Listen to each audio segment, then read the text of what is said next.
আদমের দুই পুত্রের বৃত্তান্ত তুমি তাহাদেরকে যথাযথভাবে শোনাও। যখন তারা উভয়ে কুরবানি করিয়াছিল, তখন একজনের কুরবানি কবুল হইল এবং অন্যজনের কবুল হইল না।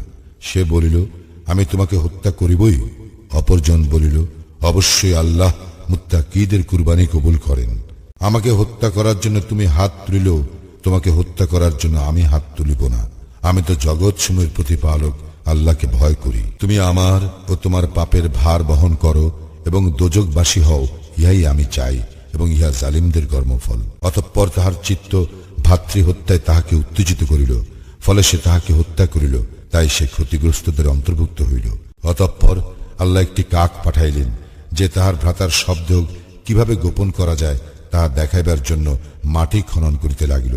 সে বলিল, হায়, আমি কি এই কাকের মতো হইতে পারিলাম না, যাহাতে আমার ভ্রাতার শব্দ গোপন করিতে পারি? অতঃপর সে অনুতপ্ত হইল।